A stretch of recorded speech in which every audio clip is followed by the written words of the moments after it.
Good afternoon or good evening, depending upon where you are.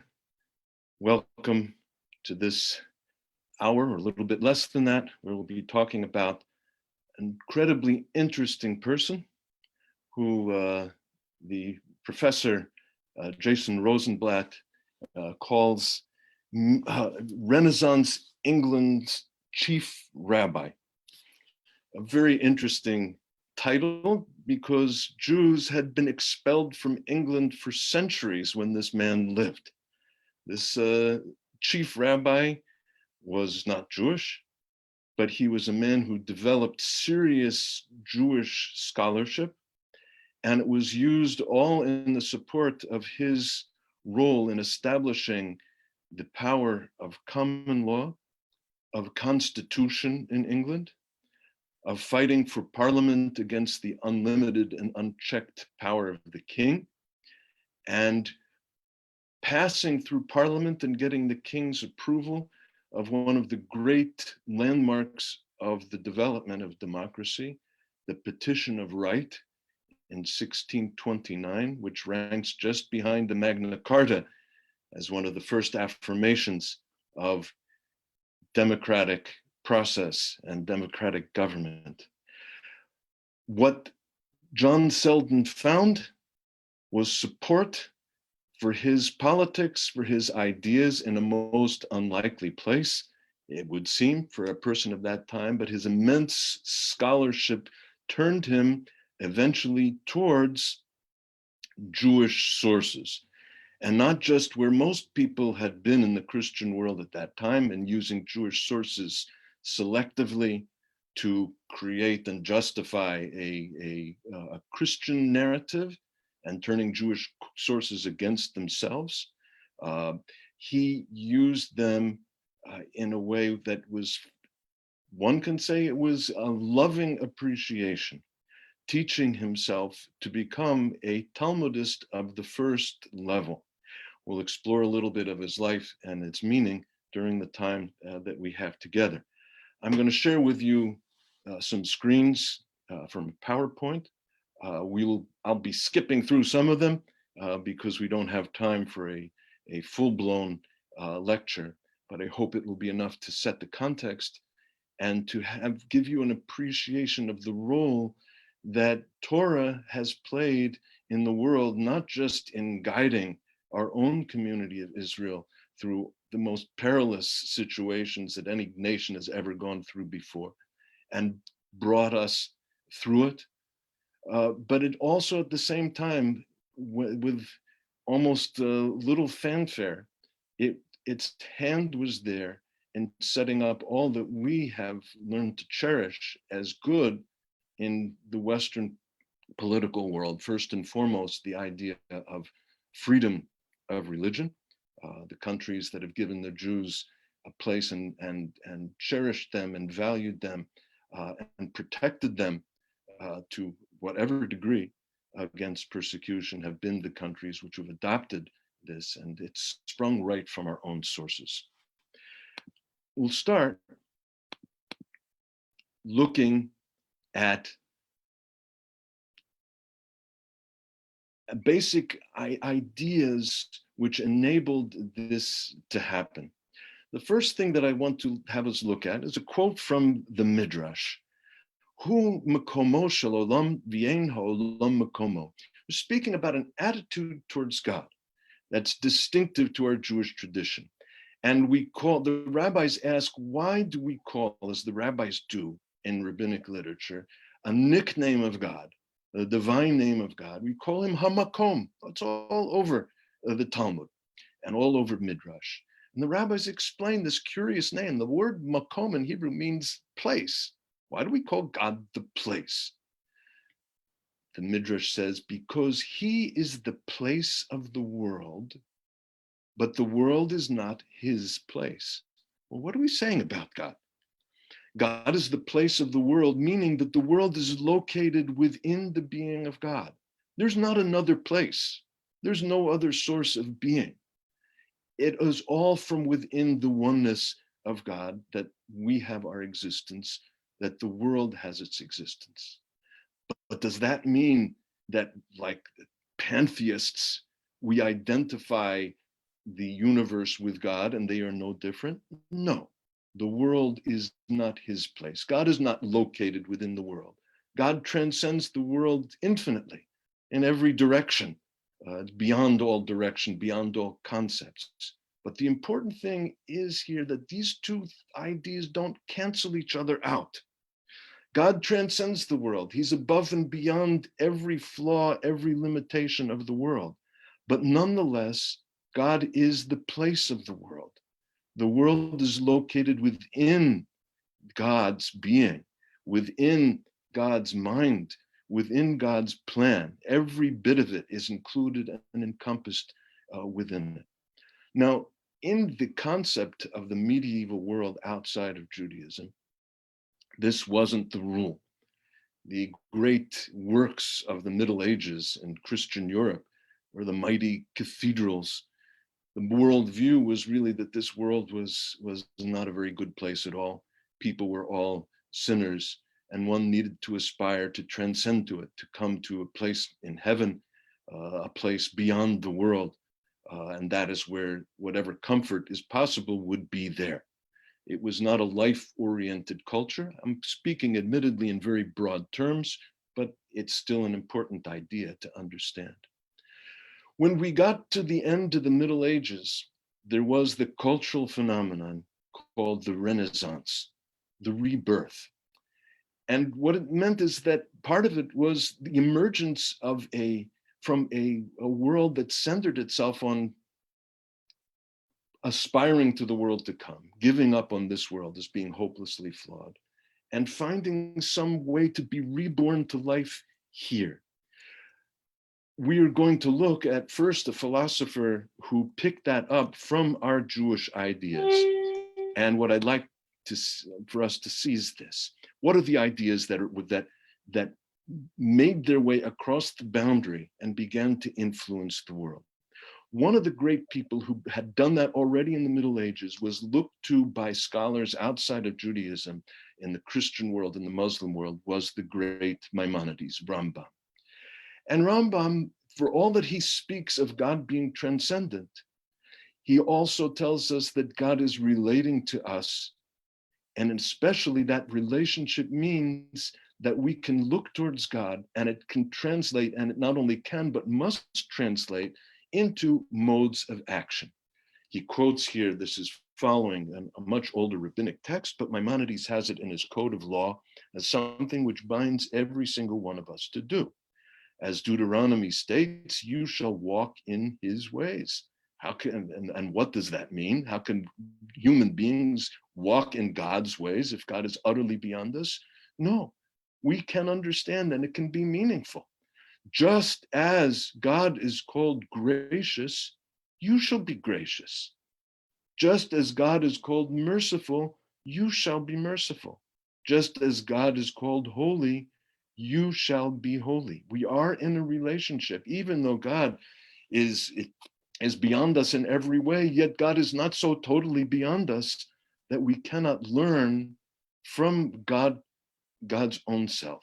All of these attributes of God are signposts for the way that we are called upon even to act within the world. We can meaningfully act within the world in such a way. And that translates in our own tradition into an idea that we have seen present all the way back from the giving of the Torah and even beyond that.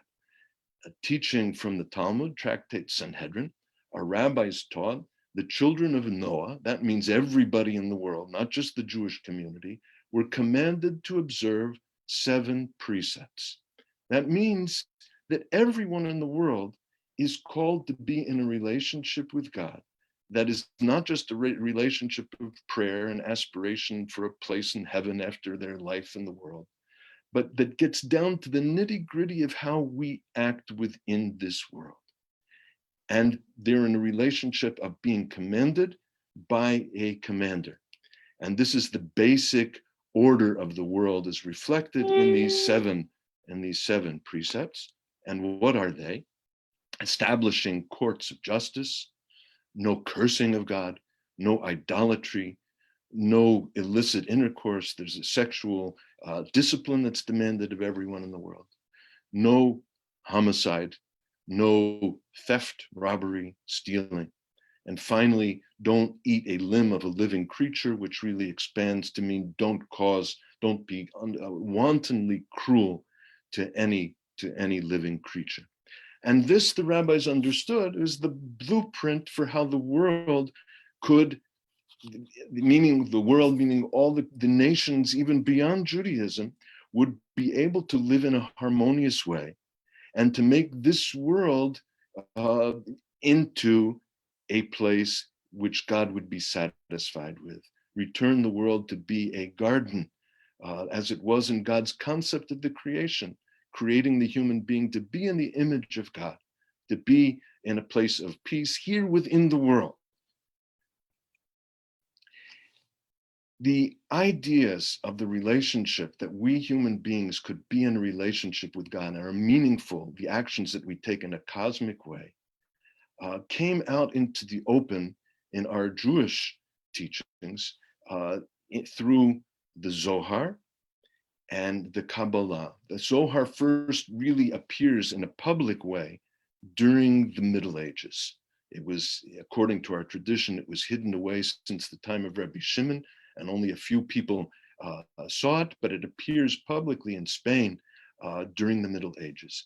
And here is a really important section from the Zohar talking about this idea. Just as they unite above into oneness, so too does she unite below into the mystery of oneness, unity paralleling unity. The Holy One does not take his seat upon his throne of glory until she, that is the divine presence, enters into the mystery of oneness similar to his, oneness within oneness. Just to decode the very poetic and sometimes cryptic language of the Zohar, what it is saying is this: the full glory of God above, of God as totally transcendent, doesn't really manifest. He does not take his seat upon his throne of glory above until down here in this world, God's presence becomes manifest. There is oneness of God incorporating all things, and then there is the oneness here of we human beings who see in each other a godly soul, who see in each other a creation of God, and we bring about unity and blessing in our own human relations. When that is accomplished, then the divine oneness is accomplished, and we can see the Holy One taking his seat upon his throne. The emphasis here, we understand, is it makes a great big difference on the greatest level of how we act within the world, that we study Torah to understand God's will, and we understand who God is. And we follow that up by pursuing the life of mitzvot, where we make our actions to be harmonious with the divine harmony. And nothing is left outside of that, from the highest level of our spirituality to the way that we act in the marketplace. All of it becomes one integrated thing. And that brings about the true glory of the Holy One on high. So our actions here in the world are transformative and of the greatest kind of meaning. This was the message of the Zohar that captured the mind and the spirit of the Jewish community. A few centuries after the Zohar appears, we have a great Kabbalist, Rabbi Yosef ibn Jikatilia in Spain, who is tremendously influential. And he says the ideas that we find in the Kabbalah tell us and help us to decode what's in the Bible. The Bible has phrases like in the Torah, we speak about God's hand, God's eyes. But he tells us in the book, the great book, The Gate of Light, and I'm putting the text up here, that these things really mean who is the hand, who is the eye. If a human being, yes, yes, I have to be on the on this. I'm on a I thought it was someone else. I'm sorry even for the interruption. I thought it was from um, it was from the same town as the person who's running the tech here.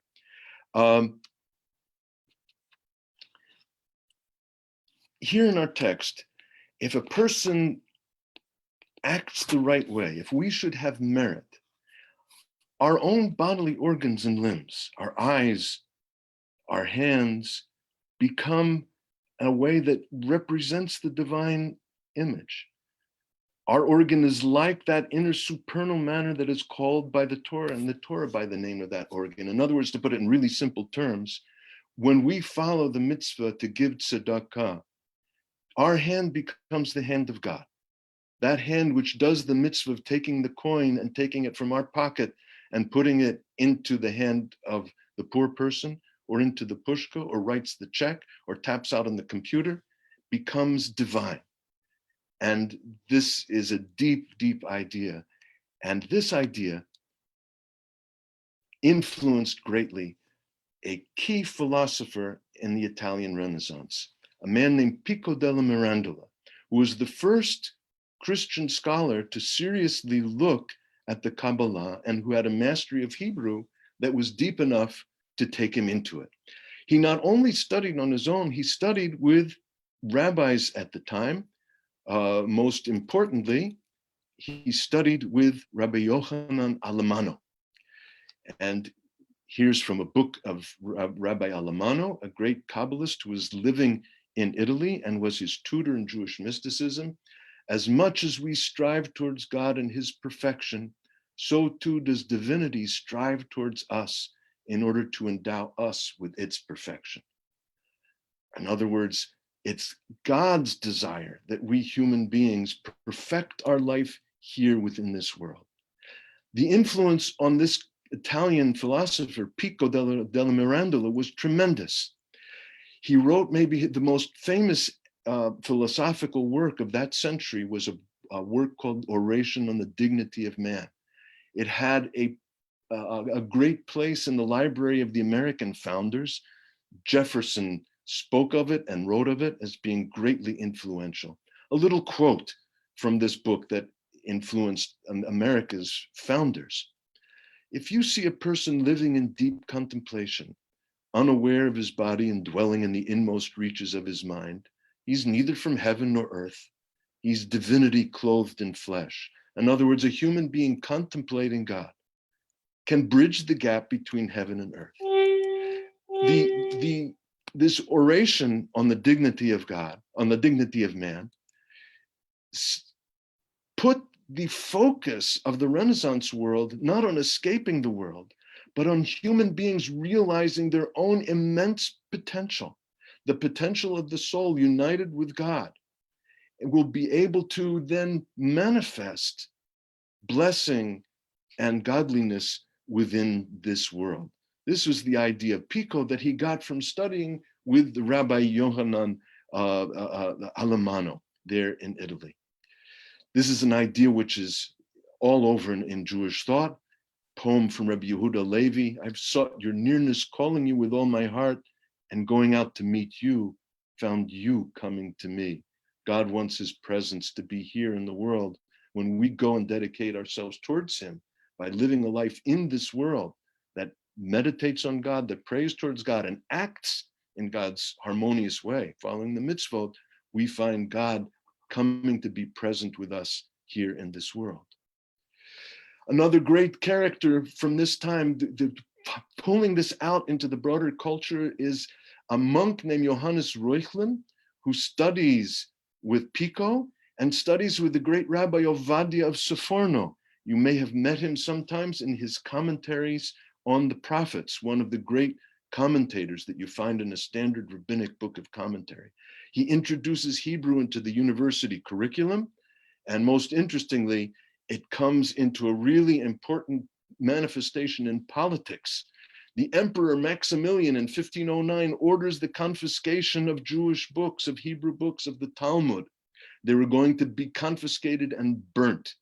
Reuchlin comes to the defense of Judaism's books, of the Talmud, and of all the other rabbinic books, and it causes the emperor to revoke his decree. It has an immediate benefit, this transition of Jewish ideas to these scholars who took it seriously to benefit for Jews. And he stood up and defended Jews. The many things that we needed to be defended from were there. Just a picture of some things from that time. At the same time as Pico, there was the blood libel in Trentino in Italy, a horrible libel that's still existing till today, as we can see on the right, from a broadcast from not too many years ago, captured by memory, of an Arab teacher talking about using drops of blood from a killed Gentile to knead the matzahs that the Jews eat, and on the left from Nazi propaganda. Or another one, the desecration of the host. So many things were going wrong. But here at the core, there were some people who had picked up key ideas. This was going to ferment in the background. So we had a very important thinker called Thomas Erastus, now already with the church dividing itself up, and you have a revolution against the unified church, and Protestantism emerges. And now you have a serious thinker who says like this: that church is most worthily and wisely ordered, which cometh nearest to the constitution of the Jewish church. In other words, you started to have people saying, we should really be looking more deeply into the ongoing tradition of people who have been living with God, and our own life will be better for it. The great issue that Thomas Erastus was dealing with was how to integrate religion and the secular state, the kingdom in which they lived. And he looked to Judaism for a model, because we didn't really have that in the Christian world.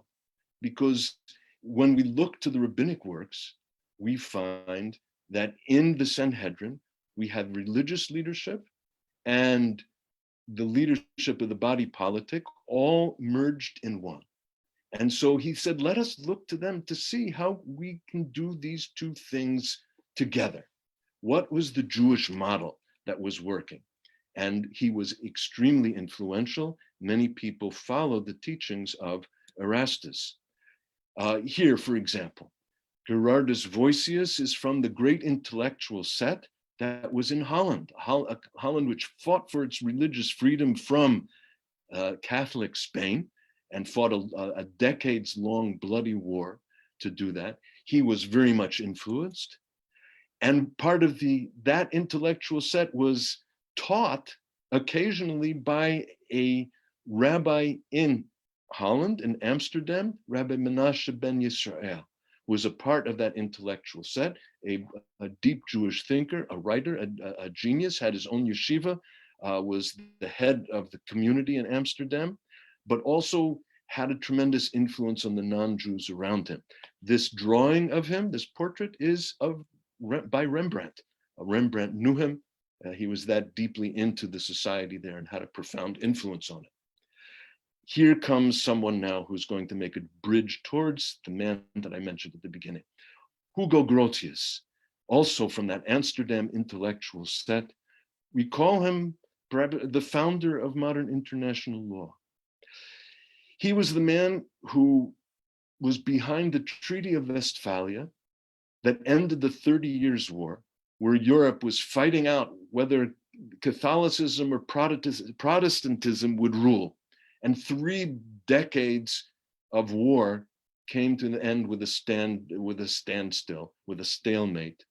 And Grotius was the one who engineered a treaty that set up the modern political order of Europe and ended, at least in such a terrible way, the conflict that had been there before and set the grounds of an international order.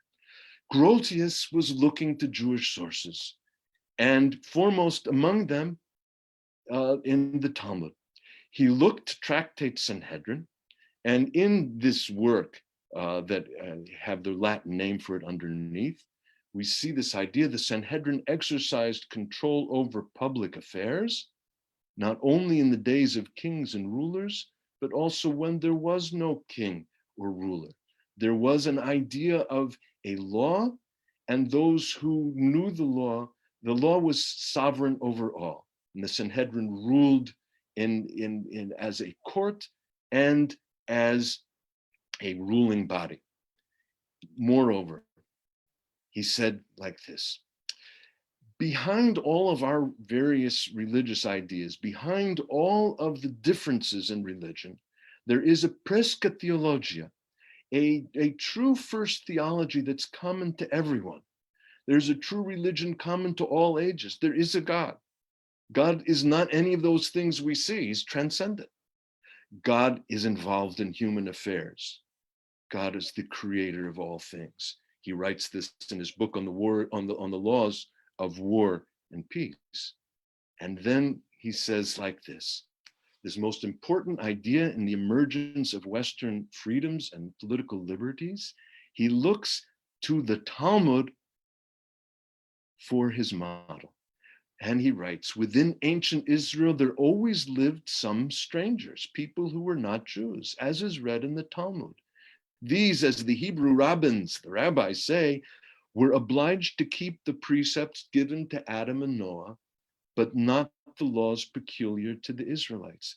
In other words, we see we can set up an order if we follow God's own way of organizing a society, as it was done in Israel, where God is the sovereign, the political and the civil sovereign as well. See, nonetheless, not everyone was asked to conform to all the religious matters. The strangers who came through Israel didn't have to keep the Shabbos. They didn't have to eat kosher. They just had to obey the 7 Noahide laws. And this Grotius puts out as an idea that should be accepted by the various kingdoms. We should follow that model that would not only be good as a political model, but also has the sanction of religion behind it, the tradition behind the Bible, the tradition behind that which is holy in his own tradition, in the tradition of the Christian West. Grotius was an inspiration for our man who we come to here, John Selden. He's a little bit older than Selden, and he was already publishing his great works when Selden was just an up-and-comer. Selden came from a family in England. He wasn't from the nobility. He wasn't particularly rich, but he was richly blessed with scholarly abilities. And he went a little bit to Oxford, and then he studied law in the Inns of Law in London, and became a lawyer of tremendous repute and known for being able to enter into the deepest subjects persuasively, and a writer of power. He was a part of the intellectual set of the time. He knew the great playwright Ben Jonson, and Jonson held him in the highest esteem. The poet John Donne, as well as the political figures of the time. And the time was a particularly interesting time. It was the time of King James, who was an intellectual himself, and his thinking led him to believe that what was needed now was for people to truly understand that kings governed by divine right. He didn't want to have to deal with a messy parliament in any serious way. He didn't like the cacophony of voices that take place in a democracy, arguments back and forth. It's not neat. Oftentimes it's not nice. It's sometimes slow. You have to engage many different people. He thought that could not be the godly way. The godly way was uniformity, was economy, was simplicity. God empowered kings. Kings ruled by right of the power given them by God. They were not answerable to anyone other than God. The kings were the ones who could control the law, not the other way around. That was the nature of the king who was sitting on the throne and trying slowly and with a keen political sense to move his idea forward. But with his keen political sense, he didn't push it too far. when he passed away, his son had the same ideas, but not the same political sense. Charles I took over. And then we find Selden coming into his own. How did he wind up in the Tower of London? What happened was this. Charles was increasingly trying to live by the ideas of his father. He was the one who truly was empowered from above to rule. Parliament was getting in his way, and Parliament was not granting him the money that he wanted. So what did he do with this oldest of parliamentary powers? He began to get money from his subjects by other means, without asking for parliamentary approval of what he did. In fact, he didn't call them taxes, they were taxes. He started putting them out, and he was be able then to fund his programs without having to go for approval to the parliament. Parliament objected to that very much. And eventually, after long debate, acrimonious debate, there was a showdown. Parliament passed a petition saying, you, king, your powers are limited. That has been the tradition of English law. You, king, are subject to the laws. You may not imprison people save for violating those laws, and you cannot hold them unless you charge them, and then they are tried under law. Habeas corpus, the most basic of the political rights of protections against government, to protecting the human's freedom. Selden was among those who argued powerfully in Parliament for passing this petition of right to affirm these great points. There was a great showdown, and Parliament prevailed and got the king to say that he agreed with it and it should become law. Then the king dismissed Parliament and tried to repudiate it, and the king wound up ruling England all alone for 10 years with no parliament. And he took those people who had been foremost in passing the petition of right and punished them severely. John Selden, he took to the Tower of London, imprisoned him, set him there at first with no visitors and no books. Eventually, the king sought that after having punished him harshly, if he would play now the good cop and let up a little bit, he could persuade Selden to come over to his side. And the first leniency that he had when Selden was still imprisoned in the Tower of London was to allow him to bring in books. So what was the book that Selden asked for when he was in the tower? To ask for it, he couldn't pick up a phone, obviously. And even writing was difficult because he had been granted just 19 sheets of paper. And they were all marked, and anything going out had to be checked to see that he didn't get another sheet. One of those 19 sheets of paper, he wrote a letter to a friend, and he asked his friend, Sir Robert Cotton, to bring to him there in the tower from the Westminster Library, the Talmud of Babylon in diverse great volumes. Just like we are now, with a lot of time in our hands for many of us, so he had time on his hands, sheltering in place there in the tower. And what did he do with it? He turned to study the Talmud. Of course, he had to learn Aramaic. He had to learn to master that language, and he had the kind of brain that he could pick it up and teach himself, which he did very well. The rest of his life, he would continue into deep and profound study of Talmud, of Maimonides' code, and it would influence so many things about his thinking. In the most basic way, how did it influence him? He looked to the Talmud and saw that the kings under God's law and in God's Republic of Israel were subject to the law. They were not above the Torah. They had to obey the law.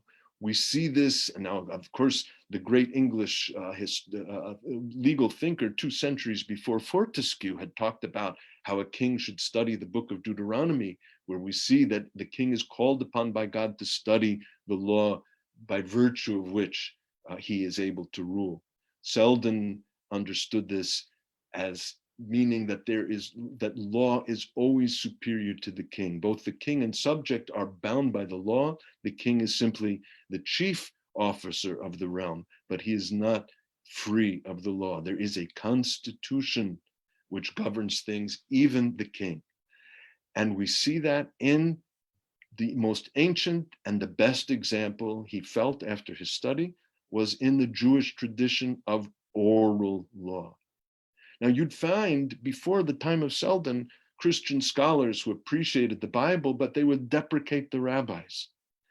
Selden sees the humanity of the rabbis, sees the great work of the Talmud in making the Bible actually apply to life as we live it here, and to make a law which is passed down in people's hearts and is given from one generation to the next, never entirely subsumed in writing, in statutes, and they're dependent upon the dedication of the people learning Torah themselves, the people loving Torah themselves, the people making it their prime idea. The worth of their life was to pass down its great ideas and its whole system to their children. And Selden says that this thing that we have in England, this idea of a common law that's passed down unwritten from generation to generation, that the king is subject to as well as the commoner, we are a branch from this great river. This is really God's working in the world. We see it in this ancient example that we are meant to do this. And the framework for it, Selden saw following Grotius, was in the constitution of the 7 Noahide laws. Under them, under the 7 Noahide laws command to set up courts of law in each country to make sure that lives are lived in an orderly way, that there is social order. Each country is given the free reign of its own genius to develop its legal tradition as long as they obey those 7 laws, which is God's constitution to the world. And so Selden saw it. That's what we have in England. Our law is derived from the divine constitution of setting up courts of law. And as long as we follow that divine constitution in the 7 Noahide laws, we have something alive here that has the sanction of God. And therefore, no one is above that, whether commoner, whether king. This was the idea of Selden. He writes also, even regarding his own religion, that if one relies just on the writings of the church fathers, the Christian tradition, one will never understand Jewish law as set out in the Bible. And even here, he writes in a letter to a friend towards the end of his life, without the tool of rabbinic doctrine, whence the whole of Christianity arose, we are often deceived in our judgment of sacred matters, deceiving others by guesswork and propagating monstrous offspring of whatever ingenuity. And one of the main things that he took from that was, don't run around and tell people that the exact way you are worshiping is the way everyone else has to do it. He was a voice for religious freedom within England. When the Scots came down and tried to impose the Church of Scotland on England during the time of upheaval during the British Civil War, Selden argued and carried the day in the great convention that he was a part by arguing and saying the only godly law are those that binds us are those 7 Noahide laws, and everything that you're pushing about the specific way of organizing a church are traditions that you have evolved in your community. And just as you've evolved them in your community, we've evolved them in our community. There is no godly mandate to substitute yours for ours. Later in Parliament, he argues for toleration of all branches of who were present there. Jews were not yet there in his lifetime. Although shortly after he died, Oliver Cromwell was to readmit Jews to the Republic. But had they been there, he would have argued for their admission. He argued even for Catholics who were completely on the out in England at that time, seen as the political enemy. He argued unsuccessfully at that stage for their religious freedom as well. But he saw that based on what he saw in Jewish law, based on the idea of the 7 Noahide laws, and he was instrumental in getting this into the traditions of English law. He didn't see in his life that fulfilled. He died still under the dictatorship of Cromwell after the king who tried to rule on his own was defeated in war and executed. There was a dictatorship of the military of Cromwell for 10 years. But eventually, on Cromwell's death, the ideas of Selden took root and took hold. There's a constitution in which all parts of the country have their part. The king can have a role as a constitutional monarch under the law. Parliament has its role. The Lords, the Commons, everyone is there. And a mode of toleration was set up so that the Jews began to find their welcome place within the first kingdom of modern Europe that had expelled the Jews as a result of terrible libels against them and the greediness of the king. We have some quotes here. He speaks here, you can see at the very end, we have to give credit to the unmatched authority of the ancient Hebrew nation. This was the high esteem in which he held Judaism.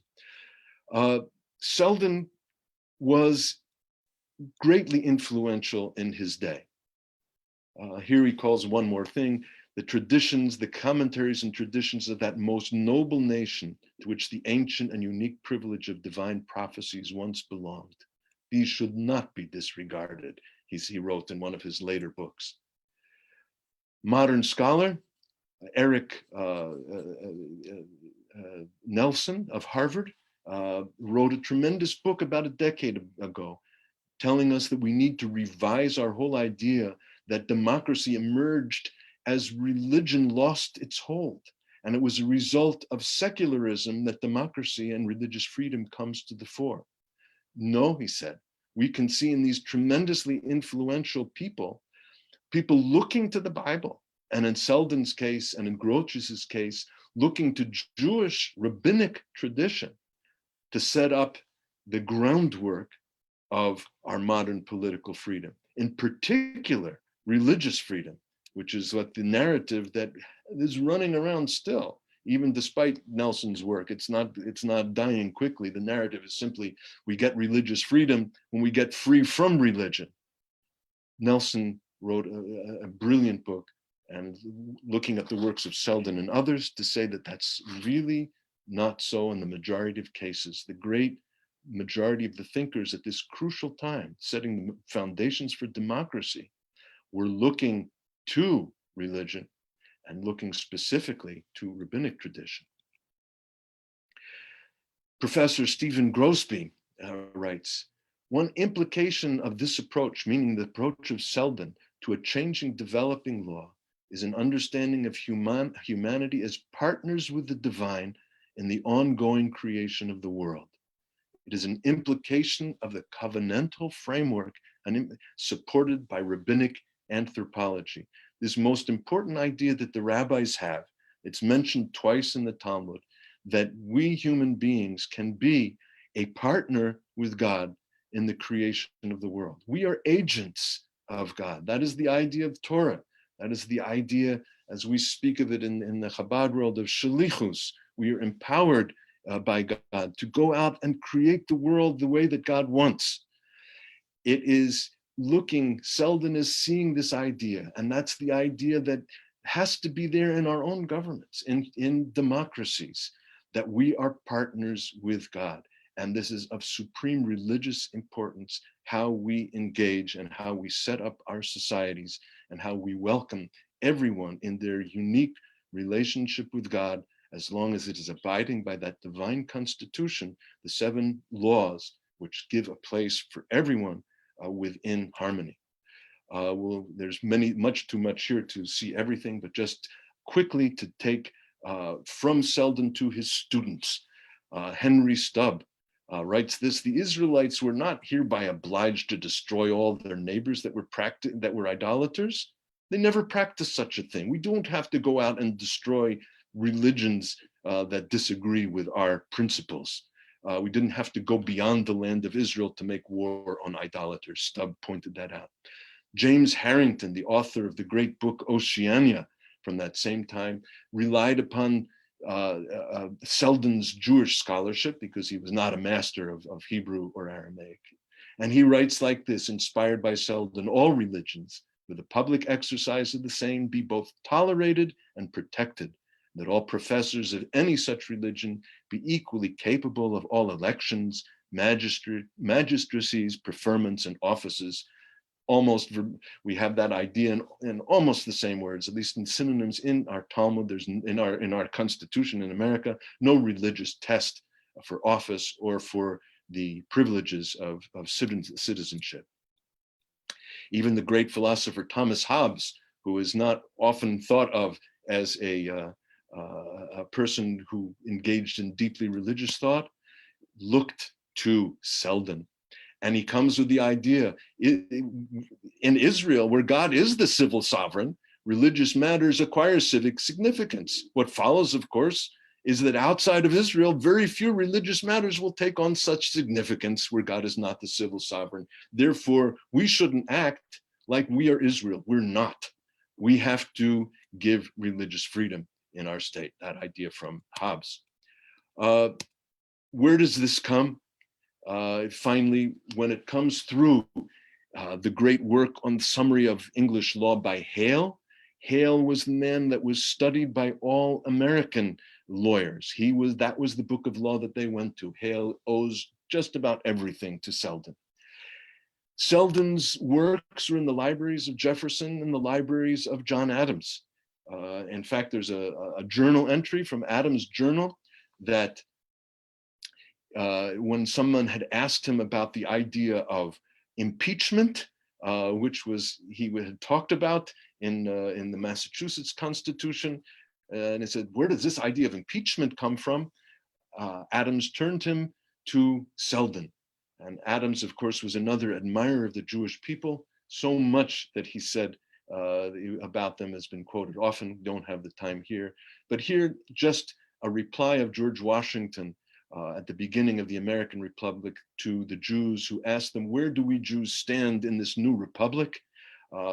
Because everywhere in the world, we've always been at the mercy of the people who have the rights, all the political rights. Washington replies, we're based on the principles of Selden.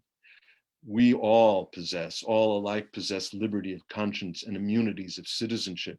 It is now no more that toleration is spoken of as if it was by the indulgence of one class of people that another enjoyed the exercise of their inherent natural rights, the rights coming from nature and nature's God, as the Declaration put it, the idea that's there that the laws that we have are flowing from a divine mandate, as Selden would put it, coming to us, setting up a realm of political freedom, a realm that stood to the defense of Jews and does till this day, and sets forth the ideas which we have stood for and have taught and have set loose into the world and have had a tremendous value. Thanks so much for spending time. I hope it's been enlightening and inspiring to understand the role that our books have, and particularly Jewish books, the Kabbalah, the Talmud, in influencing the growth of freedom in the Western world. May it inspire us all to deeper study, more time spent with Torah, more Jewish pride, and of course, to influence our non-Jewish friends as well to an understanding of the 7 laws, so that all together we can help make this to be God's garden with the coming of Mashiach very soon in a world of peace, of love, and abundant blessing in every way. May you all continue to enjoy blessings of good health, and those who haven't, may they recover it very soon, and may we soon emerge from this into into great light, all the better for our experiences. Thank you so much.